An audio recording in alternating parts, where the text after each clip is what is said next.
Kamusta? Mabuhay! Magandang gabi and welcome back to MGNDA ko. Ako po si Ovela, and hey guys, do you remember that whole debacle about that Korean dude that insulted Filipinos and the Filipino flag by spitting on it and ripping it to shreds? Man, that was so horrible, to witness, you know what I mean?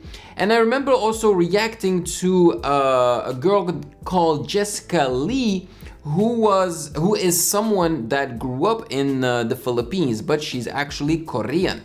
So I remember reacting to a video where she was just giving us her opinion on the matter, and I'm mentioning her because today we'll be reacting to a video of hers where she will be telling us about her story growing up in the Philippines. So the title of the video is Growing Up in the Philippines as a Korean, My Story. But before we start, please consider following me on Instagram at Music Game News. And without further ado, let's get to it.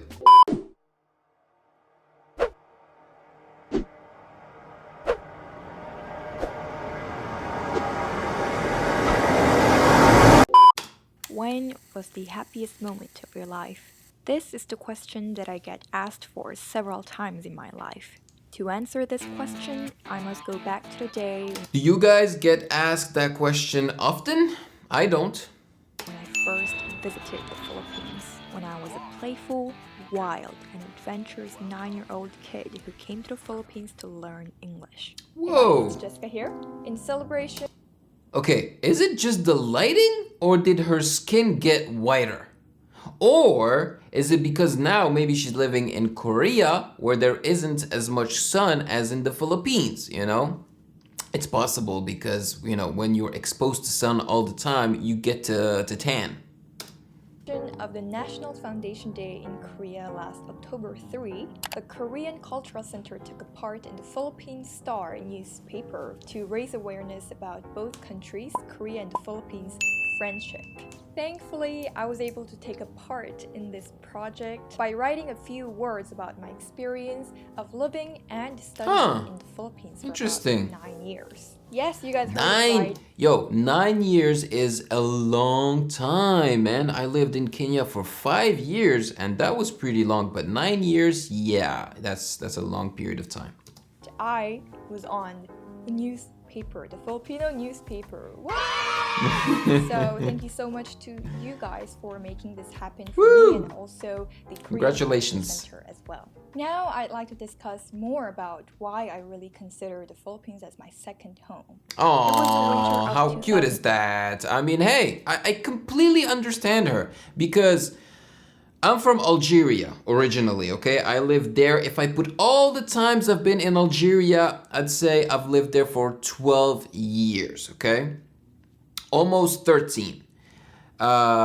But I've lived in Canada for over 14 years, okay? So I have to say, I consider Canada my first home, Algeria my second home, and Kenya my third home because I lived there 5 years. So it makes sense that she considers the Philippines as her second home because that's where she probably lived the longest after Korea. 2009 when I first flew to the Philippines. It was a very special trip for me as it was my first time going outside of Korea. Cute pictures. And guys, honestly, I would not mind if I could live in the Philippines a consequent amount of time so that I could consider the Philippines as my, third home, instead of Kenya. Imagine I could live more than 5 years in the Philippines, It would take number 3 on my list for sure. And also, first time riding a plane. I was also excited to try the famous mangoes for the first time. And mangoes were something that I only saw in pictures or on TV. Wow, that's crazy to think that some people have never tasted, some specific fruits. Speaking of mangoes, Kenya has lots and lots and lots of mangoes and papaya. Bacolod, a small city with a peaceful and beautiful smile. This is where I first settled in the Philippines. Bacolod. Most of my childhood memories and the happiest moments of my life linger there. This is how my classroom in the English Academy looked like. We called this room cubicles, where we had one-on-one class with teachers. The idea of a teacher for me was someone who I had to look up to and obey to unconditionally. Until I met my English teachers in Bacolod. I remember that they treated me with full respect, compassion, and warmth, despite me being the foreign kid who never opened her mouth because I did not know how to speak in English fluently by then. My teachers would try hard to communicate with me by bringing up subjects or topics that I would be interested in, which was good teachers. Food. Hey! They would get me different Filipino snacks and candies like Milo and Max. Street foods like banana Q, buko juice, even pancit canton and more. Pancit. Some teachers would even pack some food from their home just to share it with me. Are those prawns? By this time though, I didn't even realize that No, I think those are giant shrimps. They look massive. what I tried were Filipino food. Food was just food, and I enjoyed everything because it was just so delicious. It's delicious, man. I also enjoyed being able to swim in the sun every single day. Because me and my brother loved swimming, we even had a swimming coach who taught us how to swim. And yes, because of that, I was always suffering from sunburn. Ah, there you go. So I was right. It's because of the sun. She tanned a lot in the Philippines, so she was always brown. For food and playing, I got really close to my teachers to a point that we would hang out outside of the English Academy. One time, my mom and my teachers prepared a surprise birthday party for me where I had an amazing time. It was not simply about making a formal relationship with my teachers as a teacher and a student. It was about forming an intimate bond with them as human beings. There were teachers who my family was specifically close to, like nuns and unis. They are basically my ates. They would sometimes invite us to Her ates, her older sisters, right? their houses for parties and get-togethers. By the time I was on the top of the world when I would get invited to Nanda's house on the weekends. Her family was not the most prosperous, but rich in spirit and full of the joys of the spring. They always welcomed me with open hearts and offered me the best things to give. Delicious food, a warm bed, and most importantly, their precious time. I experienced my very first Filipino parties at her house, like on Christmas or New Year's Eve. This was the time when I realized for the first time in my life why people party. Bonding, sharing good food, dancing, singing karaoke, playing games, and simply having fun together with her family and neighbors taught me what it means to feel pure happiness.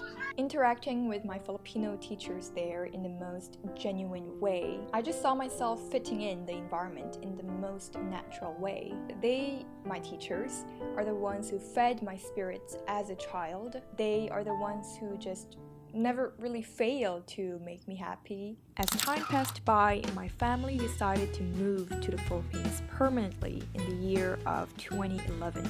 Before me and my brother's school year started, our family spent a lot of time with this Filipino family we met through our swimming coach. So she's actually not that old if she looked that young in 2011. But I don't know, like when you see her now, she looks older than she probably is. They were from Silay, and they helped my mom a lot with all the paperwork to settle in the Philippines. Me and my brother joined our coach's swimming team representing the city of Silay. Nice. The family of the members of the swimming team, I made lots of unforgettable memories, traveling to different places, sharing each other's hobbies, and more. We bonded as if we were a real family. This is also the time when I naturally learned about the major characteristics of the Filipino culture. Well, not only learned, but actually practiced it as if I was already a part of the Philippine society. I will never forget. The statue that she was standing next to was the statue that represented that very famous Filipino hero, right? I forgot his name. My first day of my school in LaSalle College. Oh, the uniform. I really hated how it looked like, but I got used to it as She time looks passed cute. by. Come At on. first, I had a hard time at my school because my English wasn't great. But as I became good friends with my classmates, the barrier of language wasn't a problem anymore. At some point, my friends would just talk to me in Ilonggo because I was able to understand it. Wow. Also, I was a part of a wide social circle in my school because thanks to my Silay swimming team, I got to become a swimming varsity of my school. I made Nice. friends with swimmers from other schools through this opportunity, and most importantly, I met this person. He was my new swimming coach in LaSalle, Coach Guangku, who would always make funny jokes to me to make me feel comfortable, as I was quite scared of him at first. As I got close to him, I remember I would always compare my height with him, waiting for the day I would get taller than him. Why? And I don't want to sugarcoat all my words and say that everything about the Philippines was about Did she actually get taller than him? the joys of the spring. Just like every other student, I had my ups and downs in my school life. I had crushes, MUs, if you know what that is, haters, and one time I even got bullied. I can go on and on Yeah. about all the elementary days. We all drama, go through but that. I'll stop here because if then, this video will last for more than an hour. After my 6th grade graduation in 2013, my family went back to Korea during our summer vacation. And this is the time when I unexpectedly began my K-pop trainee journey. The rest of my family went back to the Philippines in June of the same year, while I stayed in Korea with my dad. To learn more about my K-pop journey, please refer to this video popping up over here. I went back to the Philippines in 2015, but not in Bacolod anymore. Our family moved to the Manila area. Manila was a whole new world capital. compared to Bacolod. They spoke in Tagalog, which had a stronger tone compared to a softer Ilonggo. When I first went to Makati, I could not Makati. believe how different it was from Bacolod again. The time when I went to an international school by grade 9, I suddenly started to think about the social environment of the Philippines, which was the enormous gap between the rich and the poor. I look at my right, I see shabby towns and children begging me for money in the streets. I look at my left, I see a fancy village with house gates as tall as the palm trees. Yeah. I got confused. Also, being in this kind of environment made me ask fundamental questions. That's how it usually is in developing countries or third world countries. You know what I mean? I mean, in Algeria, it's the same thing. There's like a huge gap. About life. This was the time when I got interested about the Filipino society and started to study its history and culture more deeply. In 2018, I started my YouTube channel after completely quitting my K-pop journey in Korea. At the same time, I also got into the modeling industry in the Philippines. Man, maybe I should watch her video about K-pop, because now I wonder why she quit her K-pop journey. Or If you career. are curious on how I got my modeling journey started in the Philippines, please refer to this video over here. As I got into the modeling industry and I also got to start my own YouTube channel, I was able to get several work opportunities where I learned not only even more deeply about the Filipino society and the culture, but also about the life being at work in a professional manner. The beginning of my work life in the Philippines allowed me to immerse myself into the Filipino society even more. And at the same time, I also noticed myself getting more attached to the country because of how interesting the country was, you know, in terms of its So I'm confused. Is she currently living in the Philippines or in Korea? history, its culture, the Filipino personality, and all that. It was, I would say, one of the most unique countries that I know of. My high school life in my new home in the Philippines was indeed a memorable one. I was welcomed by another great community of people, experienced the ups and downs of my life again, but this time with such thing as consciousness, as I was no longer the foreign kid who knew nothing about the Philippines. One of the most memorable moments of my high school days is when I organized this mural project at a local village in the Philippines. You can check out the series if you like, and I recommend you to because it's my favorite content in my channel. By March of 2020, I finally graduated my high school in the Philippines. At some point of my life in the Philippines, and also whenever I visited in Korea, I noticed myself considering the Philippines as my second home. By home, I mean a safe place that brings me comfort and a sense Joy. of belonging, a place of growth where I can learn to become a better version of myself, and perhaps where I could always return to my truest self.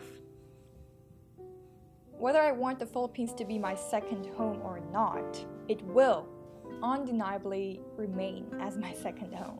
And I also want it to be my home as well. Mostly because as how this video started, if someone comes to me and asks, when was the happiest moment of your life? I am immediately going to think of my time in the Philippines, right? So this was a pretty much very summarized story of a young Korean girl who's been living in the Philippines for around half her life. I would like to thank you guys again for your love and support always. Thank you so much for watching this video, and I'll see you guys in my next one. Bye. Well, isn't that cute? Isn't that lovely? It's beautiful. It's beautiful to see that the Philippines is the country that brought her the most joy, you know, and honestly, I'm not surprised. I mean, I haven't been to the Philippines, but the reason I completely shifted this channel towards the Filipino community is because of the Filipino spirit, okay, the Filipino energy, you know, because as I said many times, this channel was kind of split between Filipino content and Indian content, right? But with time, I noticed how sweet, how nice, how happy, you know, Filipinos were compared to Indians. And that's when I decided to completely shift the channel and focus it on Filipino content, because Filipinos were giving so much that I also had to give back, you know. So it's really not that surprising that she thinks of the Philippines as her second home and as the country that brought her, you know, tons of joy. And I cannot wait personally to experience just a sliver of that joy, you know. But you know, also watching this, and you know, I went on her channel and saw the type of content that she makes. Granted, you know, she lived in the Philippines for 9 years, but yeah, she also makes content that is very Filipino focused. So she definitely knows what she's doing, and that's fine. Actually, I have no problem with people that make Filipino content just like I do, as long as they stay honest, you know, because people that, you know, make Filipino content or content that is geared towards Filipinos, but that are not honest and that are always happy just to get the views and everything, I guess that we could call Pinoy baiting. And there is a very interesting video about Pinoy baiting that I'd like to react to so that we can have like a debate about it. And I might do that in the coming weeks. I've already made a video about Pinoy baiting where I talk about Pinoy baiting, but there is this video that goes more in depth, so I'm very interested in that topic, you know, because let's face it, I make videos centered on Filipino music, culture, tradition, dance, and all that, you know. And yeah, I just think that would be a very interesting video. But yeah, no, and Jessica Lee is one, very pretty. She sounds very kind. She has a very soothing voice, you know, so it's always nice to hear, to watch her videos. Now it is your turn to tell me in the comment section below your thoughts on this video, and especially if you're not Filipino, and if you've had a similar experience to Jessica Lee's, or maybe not, you know. Don't hesitate to share your experiences about the Philippines. So, maraming salamat po. Thank you so much for joining me as usual. Take care of yourselves, have a great day, stay safe, and I will see you in the next one. Peace. Thank you for watching. Subscribe here and please like the video to show your support and appreciation for my work, and turn on the notification bell to be poked for future content. Yeah.